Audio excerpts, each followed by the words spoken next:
The ultimate tragedy of one of the greatest rock bands in history is that they never got to enjoy the success that they earned. Of course, because you clicked on this, you're aware that I'm talking about the godfathers of punk, the Ramones. The history of the band is forever tainted by the fact the Ramones were never commercially successful, despite the fact they built a genre that others rode to superstardom. Life in the Ramones was hard, and the years took their toll. For as prolific as the Ramones were during their 22-year career, the run is actually quite short when you compare it to bands that are still active to this day that have roots going all the way back to the 80s. It might be much more common now, but when you think of the upside musicians could have earned off their music alone between the 1970s and 1990s, it's amusing that it can be argued the Ramones, they're actually a t-shirt company with some really good musical advertising. Chew on that one for a minute. And sadly, it's so bittersweet that Joey, Dee Dee, and Johnny were never able to fully enjoy their post-career renaissance in the Ramones. On a much lighter note, the Ramones were the quintessential American export that caught on in countries other than the one that they were so boldly representative of. Such as South America. That's one continent that truly embraced the Ramones, like rock stars. The same time this was happening, the Ramones were at a commercial low in the US. Heck, the Ramones were even offered life-changing money to play a reunion show in Argentina. But that would have required them getting along for a couple of days. Can't have that now.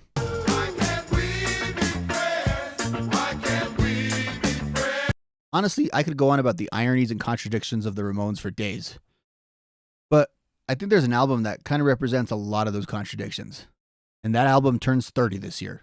Of course, it's the one and only Mondo Bizarro. Now, if you bring up classic Ramones albums, Mondo Bizzarro probably not going to make the list. But after re-examining the dang thing, I think it's clear that Mondo Bizzarro is a classic Ramones release. It just might have been released at the wrong time. How very Ramones of them. Before we get into Mondo Bizzarro, let's talk about how they got to September of 1992. To say the 80s were tough for the Ramones would be an understatement. No decade treated the Ramones particularly well, but you can legitimately argue that they are a product of 70s art culture. And in that era, they might not have been commercially successful, but they were a part of a trendy cultural landscape. By the 1980s, their relevancy and influence was kind of in a state of flux. They began the decade by taking their most earnest swing at becoming pop stars with End of the Century. Murderer/producer Phil Spector guided the Ramones to their highest level of commercial success, but the album was still a massive disappointment. End of the Century failing to find massive success is essentially the dividing line in the decline of the band. They emerged a year later with another hotshot producer and once again failed to find success.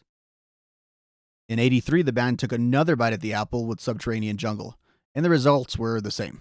Shortly after Subterranean Jungle was released, Marky would depart the band due to his alcoholism. He would be replaced by Richie Ramone. And like everything else Ramones, the early 80s was a contradiction. The Ramones were drifting away from their punk sound, falling further into irrelevancy, and they were seemingly as dysfunctional as ever. But they were also cranking out some of their more enduring songs.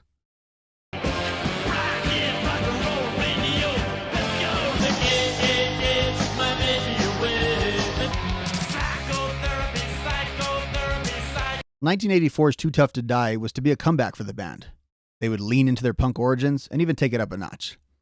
It's at this point that, for all intents and purposes, the Ramones became forefathers of New York hardcore and became more influential within the emerging thrash scene. And Tommy would return in a producer capacity, the first time since he was replaced by this guy. Yeah, all that return stuff, it didn't help. The Ramones did not become rock stars. In '86, they would put out Animal Boy, a record that is an 80s pop record with some Ramones flavored. This one's pretty unheralded and probably deservingly so, but it did yield some gems. And just a year after that, Halfway to Sanity came out. An album, I'll be honest with you, I forget exists all the time. It's like the low point of their career, you might say. There's good songs on there, but it just feels like you could discard that and their career is exactly the same. But the turmoil didn't stop with their slumping success.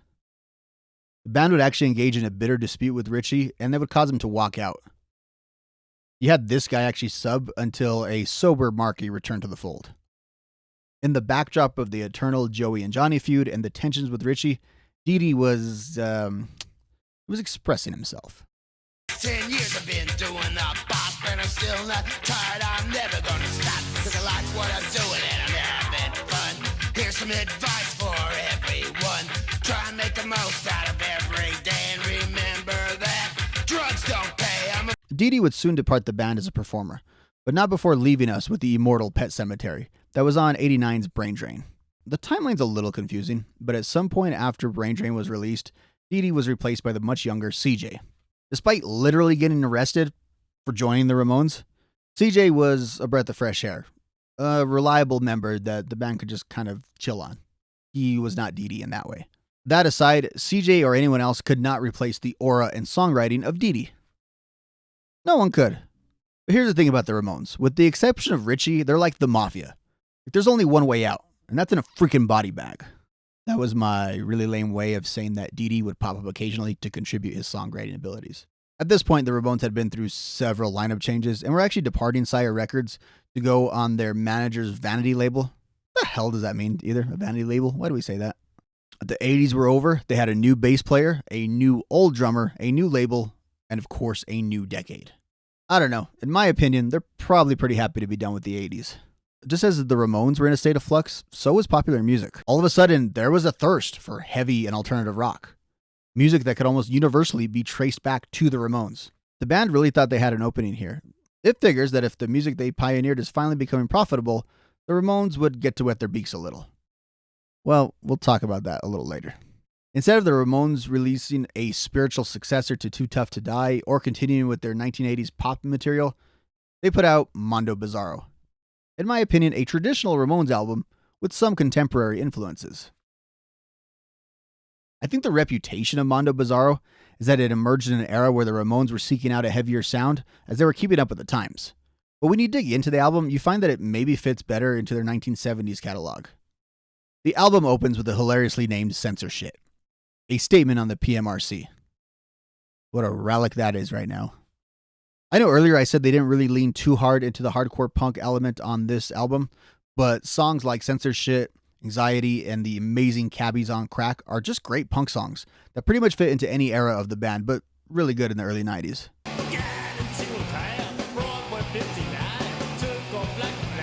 Tomorrow She Goes Away and I Won't Let It Happen are classic Joey Love songs. The band surprisingly performs a really good Doors cover, and Main Man has some very 90s sauce to it. What do the 90s taste like? Of course, as I mentioned, Mondo Bizzarro has a set of classic-sounding Ramones songs. They got the silly and self-referential touring. It's actually the second time the song was released. And we have the last Is song they ever did, Heidi is a Head Case. You know, the Is songs. Sheena is a punk rocker. Judy is a punk. You get it, the Is songs. And I think one of the more forgotten Ramones songs, an absolute gem and a rare songwriting credit for Marky, the super fun The Job That Ate My Brain.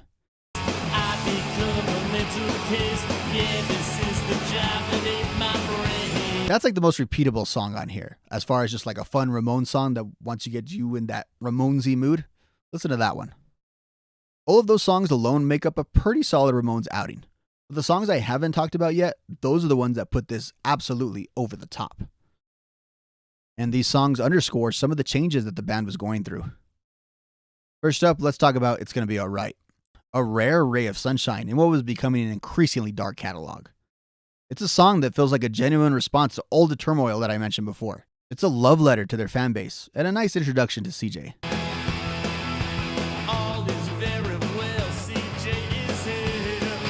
CJ was always in a tough position. Not only did he have to replicate Dee Dee's uncomplicated but physically tasking style of bass playing, but he assumed all vocal duties that Dee Dee had previously occupied. And on his debut album with the band, CJ would take lead vocals on a song written by his predecessor. I should also mention Daniel Ray, because he's a pretty big contributor to the band as a whole. But Strength to Endure, it's not really the typical Ramones song. In fact, it's probably more in the vein of their 80s hits, and despite having a ton of words to sing, CJ pulls this off pretty well. They actually took this one out on the road with them, so he had to perform this every night as a new member of the band. There's the hit of the album, Poison Heart. Another Dee Dee and Daniel Ray collaboration. This song is really a power pop ballad that fits nicely into the early 90s. Like Pet Sematary, it's a dark Dee Dee song that you assume is just full of metaphors. On a side note, some of the stuff I've read implies that Dee Dee actually had to sell these songs to the Ramones to get out of some legal trouble, which, again, is just a very Dee Dee thing to do. but I'm not so sure if he was on great terms with the band, and this is more something he did as just like a job. I've given the album some pretty high marks, and you know what? It deserves it because it was actually a hit. Well, it's the Ramones, so you have to bring up some of the contradictions and ironies. The album actually went gold in Brazil and Argentina, and there's nothing wrong with that, but it also meant extensive traveling would be required to really promote this thing. But seriously though, if you look at the footage from this era, they are just freaking huge in South America. Like, how did this not translate back into the States? I guess it's kind of par for the course for the Ramones, because you hear the stories about in the 70s when they went and visited, I think on the 4th of July weekend, and every punk band in Europe formed right after that, and they came back to America and were playing tiny clubs. So goes it for the Ramones. And I should mention that Poison Heart actually reached number 6 on the US alternative charts, ranking only behind Pet Sematary for their highest ever position on that chart. But speaking of charts, that brings me to why this album is a hit and a flop. It peaked at 190 on the Billboard 200, the lowest of any album at any point of their career. That includes their great 70s and their so-so 80s. The American public was ready to embrace punk rock. They just had little use for the band that created the genre. It was the right album at the wrong time. In hindsight, I'd like to see an alternate universe where the Ramones went full bore into hardcore punk and just let the chips fall where they may. Ultimately, I'd say Mondo Bizarro was the last time the Ramones actually tried. Now, that doesn't imply that Adios Amigos or Acid Eaters are the band phoning it in. But let's face it, one was a cover album, and the other was their official goodbye. Adios Amigos is a fine Ramones album, but it was done at the end. There was no possibility of a future. There was no possibility that potential success of that album would lead the band to finally gain commercial success. I'll end this with an unanswerable question. If Mondo Bizarro takes off in the States, are the Ramones actually done in 1996? Just some food for thought. Talk to you next time.